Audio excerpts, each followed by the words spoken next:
Wow, तुम्ही कधी असा मसालेदार नारळी भात खाल्लाय का? हा आहे पारंपरिक युनिक नारळी भात, जो तुम्ही व्हेज नॉनव्हेज ग्रेव्ही सोबत किंवा असाही खाऊ शकता. चला बनवूया झटपट बनणारा मसालेदार नारळी भात.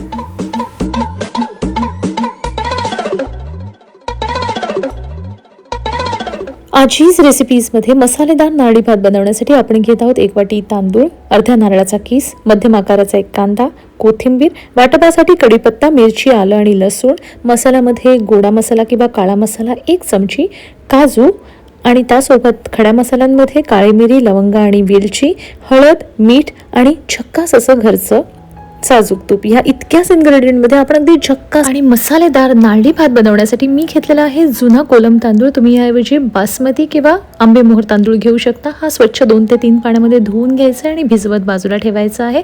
यानंतर वाटप करून घ्यायचं आहे. कढीपत्ता, आलं, मिरची आणि 4 ते 5 पाकळ्या लसूण पाणी घालून वाटून घ्यायचं. ह्याच भांड्यामध्ये आपल्याला अर्धी वाटी नारळ तुकडे करून किंवा अशा पद्धतीत खाऊन याला ग्राइंड करून घ्यायचं आहे. यात गरम पाणी घालायचं आहे, ज्यामुळे अगदी घट्टसर असं शिरं निघतं.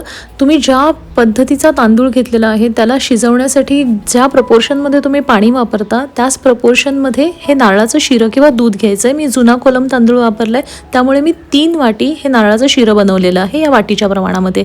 एक मध्यम आकाराचा कांदा उभा चिरून घेतला आहे. दुसरीकडे आपण गॅसवर कुकर गरम करत ठेवायचं आहे. त्यात 1.5 चमची तेल टाकायचं आहे. यात आधी खडा मसाला घालायचा आहे. 2 ते 3 वेलची आहेत त्या आपण सोलून टाकायचे आहेत. 4-5 लवंग, 8-10 काळी मिरी त्या परतवून घ्यायच्या आहेत. काजू घालायचं आहे आणि आपला उभा चिरलेला कांदा ह्याला सगळ्यांना छान परतवून घ्यायचं आहे. त्यात 1 चमची मीठ घालायचं आहे आणि थोड्या वेळासाठी झाकून ठेवायचं आहे. बघा किती छान गुलाबी झालं आहे. आता ह्यामध्ये आपल्याला अर्धी चमची हळद, 1 चमची गोडा मसाला किंवा काळा मसाला आणि आपण केलेलं वाटप छान एकजीव करून घ्यायचं आहे. एकदा हे झालं की यावर आपण भिजत ठेवलेला तांदूळ आहे तो घालायचा आहे. तो पण छान व्यवस्थित परतवून घ्यायचा आहे. आणि आता आपण आपल्या तांदळाच्या प्रपोर्शनसाठी जे प्रमाणामध्ये पाणी घालतो त्याऐवजी त्याच प्रमाणामध्ये दूध घालायचं आहे. तर हे 3 कप नारळाचं शिरं मी घातलेलं आहे. छानपैकी घरगुती साजूक तूप घातलं आहे. याला 3 शिट्या घ्यायच्या आहेत.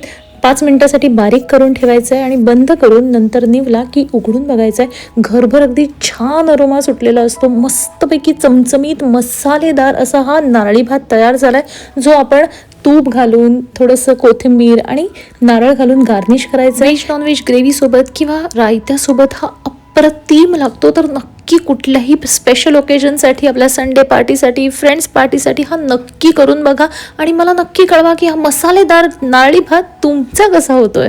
पुन्हा भेटूयात अशाच एखाद्या छानशा पारंपरिक रेसिपीसहित पुढच्या व्हिडिओमध्ये. तोपर्यंत नमस्कार, बाय.